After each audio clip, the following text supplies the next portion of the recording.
to Sorta OK Reviews, where every fan is welcome. I'm Nathan Bedard, I'm Brad Newton. and today we got One Piece, Chapter 988. Sorry for the wait. another. Feels good to have a chapter this week. It's been It's been a while since we've done a chapter review. This is actually the first chapter we've done in a while. And this chapter I know has sparked a little bit of controversy in the One Piece community. So we're just gonna jump right in. We start off with this week's cover page, and it is Pound going after Lola and Chiffon. This cover story's been going on quite a while. It's been going on quite a while. I've actually Yeah, I don't even kind of remember what's been going on, to be honest. I know Pound's trying to prove that he's Lola and Chiffon's father, and they found Lola, and the twins are back together. And yeah, to be honest, this cover story to me, Yeah, next cover story. They just need to be on Mori, and they just need to do the blood test, and just like have Big Mom on there, like you are the father. So last chapter ended with the tease that the Minks are going Sulong. So we start off this chapter with Kaido with his laugh, his Bororororo laugh, and he's going, "Oh yes, the Minks and their Sulong form." He's like, and he's just kind of laughing at him. And I just want to bring up real quick the irony of the Kaido's pirates' name are the Beast Pirates, but the Minks are way more beastly to me than Kaido's fake smile Double Fruit users. Yeah, because I mean, his underlings are more the Beast Pirate. Like they do have Beast aspect, but Kaido and his like top commanders are like mythical zones. So they're not even like beasts. They're like dinosaurs. Yeah. So anyway, I think it's the irony. He's actually fighting to what me would be more beasts than beast. But anyway, we start this chapter with a standoff between the Beast Pirates and Jack's there in the front line, which is cool. I like seeing Jack again. And then they call back to Zoe, which is one of my favorite arcs since the time skip. They're like Dogstorm and Cat Viper are telling them it's like oh, it's Jack, like you ruined her kingdom. And then even Raizo is like, I'm the one that they claim that they're not there. I was there the whole time. And Jack's just kind of like shocked that he couldn't find him. And Raizo's there. He's like crap. And then we go ahead and we see some Sulong transformations. First off, I like the fact that Jack is there, because that was my biggest thing. Like I felt like one thing that had to happen is you have to get Minx versus Jack, because that makes the most sense. Maybe not Nekamamushi and Dogstorm specifically, but you gotta have the Minx fight Jack. That's the fight that has to happen, because that has the most, like history right there, like of lately, and like I felt like that's had to happen. So I'm glad that he did go up there, and we get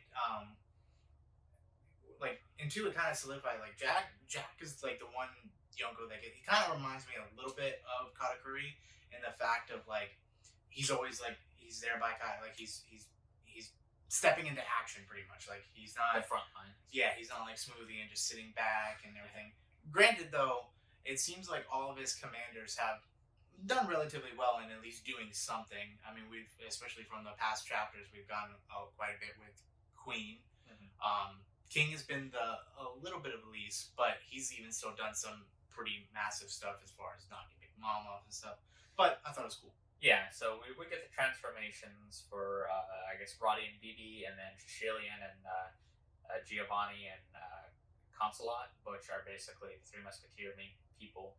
And we get their Sulong forms. We don't get Cat Viper and Dogstorm, but I think they're saving that for later. But we got this cool panel of all the Minks and their Sulong forms, and then it's looking down Kaido and the Beast Pirates, and then Jax is like, pretty much, don't be intimidated. The Sulong form doesn't last that long, and then there's just a big panel is brought in, and like the actual fight starting. I do think, well, one, I did think that was kind of disappointing. Like I thought that was gonna be the first thing we saw was Dogstorm, Cat Viper, what their Sulong form. They're like kind of like, why are we hiding it so much though? Kind of, it makes me wonder a little bit, like why haven't we seen it? Like what are you hiding? Maybe. Like, are their forms gonna be really, really cool? Like, I'm wondering that. I think so. I think they're just gonna get their own panel, or their panel together. And it does bring up a good point too. Like, it doesn't last long. Like, yeah, when they're out of their Sulong form, they're gonna be out of commission for a little while. Yeah. And then too, it also, because the one thing that Carrot had going for her is she's like, I gotta go into the sunny to get away from the moonlight, or I would have gone bad. I think that that's going to cause a problem too. I think some of them are just going to go a little like too rabbit, far, kind of. rabid, and they can start turning on each other or Yeah. the alliance. Yeah. So we cut back to Big Mom, and Big Mom's like, "Oh, it started fighting up there," and then we still got King and Queen up there, and then we noticed that Shinobu's up there, and she's trying to get Momo out, and then King notices and just frickin's like, "Nope," and chucks her, and then we just get the reaction of Luffy's like, "Oh no!" Like she couldn't get Momonosuke. They're like, "No, Shinobu," and Nami and Luffy are both looking on, going, "Oh my god, what's going on?" And then something else is happening. Chains are still coming off of them somehow. Yeah, I'm interested. One thing I think, because I thought maybe like, okay, Momo's gonna be up there for a good long time, Mm-hmm. like Like an A style in Marine Corps. in a I'm trying to style. say. Exactly. I thought because they said they were gonna do like Marine Corps, but him getting free earlier, I wonder. I feel like that's gonna lead up to the fact of like he's gonna be around Yam Yamato when things go down. I think there's gonna be a tie with that. But I think so that I think this solidifies the fact that Oda's going to use him for something. Mm-hmm. I don't know what, but yeah. So that was cool, Shinobu, to free him. Well, she tried to, she failed, and it was actually Sanji is the one that, as we see, kind of spoilers, but it's Momo's floating in the air, and then all of a sudden they're like, "Oh, I'm flying," and he's like afraid of heights. He's like, "What's going on?" And everyone's like, "He's just floating." And then he says, "Hi, I'm scared." And then King's like, "Why is he free?" So he goes to go and try and attack him. Then you see the silhouette of a kick blocking King. And at first, I kind of thought this was Marco. I thought it was too. Like I glanced at it first. I'm like, oh, this maybe Marco. It looked like a flame, maybe. But it's actually like a clear silhouette, and we learn that it's Sanji in his raid suit. And then, which that makes me so happy. I'm glad because, like, of course, we've all been saying like Sanji needs the power up, and then he got the raid suit. And one of my fears was the fact I'm like, oh god, he's gonna be like, oh, I don't like my family. I don't ever want to use this unless I'm on the brink of death. No, he's like, you know what? I'm in the new world. My captain's gonna be king of the pirates. And I need to use something that can make me more powerful. Yeah, and then I like too because last time we saw Sanji, he was trying to sneak a peek on some girls, and I hope that it was just one of those Sanji moments where it's going to come back later, and he's like, "Oh, I was actually doing something that's going to help somebody," like the Gates of Justice back in time, or like the Mr. Prince thing back in Alabasta, where he set up the whole trap for Crocodile.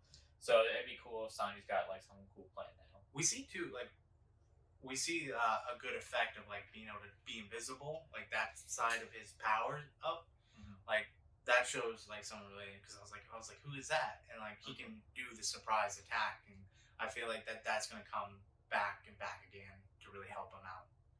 And then yeah, he throws Momo to Shinobu, and he says, "Take care of him." And then Sanji says, "Good job saying your name like a man," as callback to a few chapters ago. Then we get King transformed into a pterodactyl form, and then it looks like he's about to impale Sanji. And then Sanji says something a big gaping hole in the stomach could kill somebody. And then King says he's going to split him in half, and then they just crash into the building next door. And then we get another reaction shot of Luffy, and that's all Luffy does this chapter. He's just kind of reacting to things. He's just kind of letting the action happen and assessing the situation. Which is good. I mean, I think, yes, he needs to assess the situation. And then, two, I'm kind of glad that this did happen with Sanji because, I mean, we had that fight with Page 1 that kind of showed, like, okay, he's definitely gotten stronger. But this, like, technically he's one of Luffy's Yonko commanders. Yeah. So the fact that he can take a hit from a Yonko commander is good. This is showing his progression. Mm-hmm. So, yeah, and then as far as Luffy goes, I kind of like it. It shows, I think, character growth for Luffy because generally throughout the series, Luffy's been like, I'm going to fight Crocodile, I'm going to fight Lucci, and he's going to charge after them, and my crew can take care of the rest. I think it's kind of him grown as a pirate captain, and now that he knows that this is not really his fight, he's going to help, but he's going to stand back and assess the situation. It's better than him, being stuck all the time, and then he's there, he's just staying back, and then he's gonna go where he's needed most instead of him one-track minded. I'm gonna fight the big bad guy, which he eventually probably will, but just right now, he's just standing back and reacting to things. Well, and two, like he doesn't need to bother himself with king or queen. Like needs to be eventually taken care of by his other crewmates, Mhm. so that he can focus on the main problem. And then we get a shot of Luffy telling Yamato, he says, "Take care of Momonosuke," and Yamato's like, "Can I?" And then he's like, "Oh, okay. Well, it's only natural. I am Odin, so Momo is my son, so of course I can take care of him." I, you know, I could be looking too much into this, but I really think that this kind of is solidifying the fact more that Yamato is possibly going to be joining the crew, because every straw has like a little quirk, a little funny thing, and the fact that like she really thinks he's Odin, like, oh, he's my son, like like she could on the crew be like, oh, I'm Odin, I wouldn't like that, like it's like you're what, like that's the little quirk, that's one thing we need for a straw hat, so I like that little part. And we cut to Big Mom wants to get into the action now, which is unfortunate for almost everybody, probably. It's like Big Mom's like, okay, we're gonna kill every last samurai, and then like she's leading the charge, and then Big Mom's like, the wedding, the tea party, the feast, you destroy everything I look forward to. I like that. I like that Oda included that. This isn't just like, oh, I'm a Yonko and you're in my territory. No, we see why she hates Luffy. Like Luffy has done a lot of crap to her, and then technically Kaido, yes, but more so Big Mom. They have more history, so she's like, everything that I've ever looked forward to in this past probably few months, you have ruined. She's like, I'm coming after you. So we get her sovereignty attack, that shoots like a big hole, and then a big explosion at the side of the skull, and then everyone's reacting like, "Oh my god, who's this?" And then like from the stories I hear, she's just as strong as Kaido, and they're like, "Another Kaido?" And then Luffy's like, "Man," he's like, "I kind of want to go up there and help fight the Yonko commanders, but Big Mom's following me right now, so I don't want to bring her up there too." So he's like, I don't know what to do right now. So he's trying to soul assisting what he needs to do, and then Nami's running away and with Zeus, and it's a pretty funny expression on his face. And then Big Mom's coming after Nami again for Zeus, and then we get the Nami's real mad at him, saying like, "Look, you little shit, like you gotta decide, is it me or Big Mom right now?" It's like he's having to like pick between his like main girl and his side girl. And he likes his side girl so much because he's actually happy, but his main girl's like, that's that one you got to go back to because it's them. I kind of saw this coming. I don't think it's permanent. I think the only way, like, because like everybody's gonna get a power up at some point. I think that this was definitely Nami's power up. Her having Zeus, I think, is something that has to stay. Yeah. Some way I see her becoming stronger. But I mean, yeah, he does have to go back to Big Mom. But I have a couple theories on how he can come back to her. Yeah. So Big Mom takes Zeus back, and he says he pretty much chooses Big Mom. He's like, "I'm sorry, I can't disobey Big Mom." And then Big Mom says, "Zeus, if you go easy on her, I'll just make you disappear." So he's like, "Okay, I'm sorry, Nami, you gotta die now." And Nami's like, "What?" And then we get Nami's crying. It's like, "I hate you, guts. We're never gonna be friends again, Zeus." And then all of a sudden we hear some music, and it says, "Activate Soul Sensor." And then we hear Franky singing. They're just riding on a motorcycle singing their song together. Yeah. This is pretty great. Grandma gets run over by, not a reindeer, but a motorcycle. And then the next panel is all of a sudden Franky shows up and just rides over Big Mom's face, and he's like, "I'm Franky the Freedom Rider," and he's singing it. And then Brooks putting away his sword, Zeus is cut in half. Instant karma for Zeus, because Zeus is like, "Die, Nami," and then all of a sudden next panel, cut in half. Don't mess with Nami in One Piece is what this is saying. Pretty much, and I like too that we were talking about it before. I like the fact that yes, Luffy's been the main cause for all of Big Mom's downfall. Yeah. But one thing I've noticed, Brooks always there, like to hinder Big Mom. Like he is the one thing. Like if anybody, like because Luffy was technically too weak to take out Enel, but because he was his natural weakness, that solidified it. Now, granted, I don't think there's no way Brooke will ever be able to 1v1 Big Mom. But I think him having His that soul power soul powers versus her soul power definitely helps. gives him a slight advantage, devil fruit wise. And then everyone's reacting to Franky and Brooke, and they're going, "Who the hell are they?" And then Juice is cut in half, and they're like, Franky didn't even know he used it. That's the greatest thing. Franky's like, "Oh, did I hit something? Well, whatever." He needs to get his license checked out. I mean, he he'd be like that one person like, "Oh, I had a speed bump on the highway." It's like, on the highway? Yeah. And then we get a call back to Nami going, "Big bro." Back to Wano 7. Anarchy. We haven't heard that in a while. And that's the end of the chapter. It was a bit of a shorter chapter this week, and unfortunately there is a break next week, so that kind of sucks. But I really like this chapter because it kind of feels like, at this point when I was reading it, I was going, "Oh, this is giving me that Marineford vibes. We're jumping from battle to battle. Big Mom's fighting, Kaido's fighting, the Minks are fighting. The war's actually going on now." It's good. I do like that. Yeah, we're speeding up a little bit. We're going full force. I will say, I kind of agree with another YouTuber, Roger Space. I have a feeling, I'm scared that they might do the amnesia thing with Big Mom again, because he hits her directly in the head, and of course you see her fall down. I really hope they don't. I don't think that they will, but I'm scared that they might, and I just feel like that's going to be such a cop out. And then two, if it does happen, it kind of makes Big Mom more of a comical character than it's actually a serious threat to be, or a threat to be taken seriously. Because while it was cool, it was definitely cool, and it was funny. I really thought that this would have been better if we would have gotten like the callback to when, like I said, Luffy tries to attack Big Mom, and he tries to send her flying, but he actually gets sent back.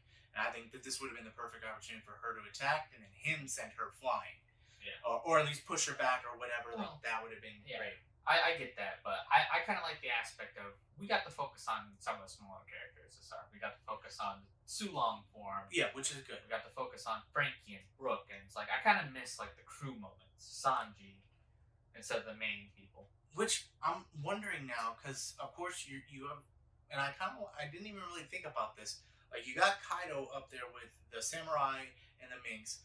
That's gonna take his time up there. I'm wondering. I still think it's gonna be like a betrayal between Kaido and Big Mom to like take one of them down or whatever. But this is really making me think that we're gonna get the Straw Hats, not just one, the Straw Hats versus Big Mom. Yeah, that's what I kind of want to see. I would like to see, maybe aside from Sanji and Zoro. But if like Jinbei and like the rest of the crew, like Jinbei can lead the rest of the Straw Hats aside from Luffy, Sanji, Zoro, and then the rest of the Straw Hats can all fight Big Mom. I think that'd be cool. But we're just gonna have to see. But I think that's gonna do it. Do you have any final thoughts? Yeah, it was definitely a fast-paced chapter, which is good. There were a couple of things that, like I said, I would probably want different a little bit, but that's just me. It sucks that we're on break next week. Like, 2020. God, like, not even that. Just like, we leave on cliffhangers, and then like, especially that we didn't get that like solidifying moment. Like, I'm like, okay, and like now we gotta wait a week, and it's like, Yep. It sucks. Yeah. I don't know if we're gonna do a One Piece video next week. Maybe if we do, it'll be what we think might happen in Chapter 1000.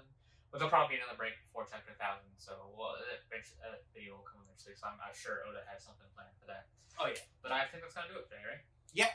We hope you enjoyed the video. Of course, like and comment if you have any comments for us. Make sure you ring that bell. Yep. So you get notified whenever a sort of okay video pops up. We can entertain you. So thank you guys for watching. Thank you so much, and have a great day.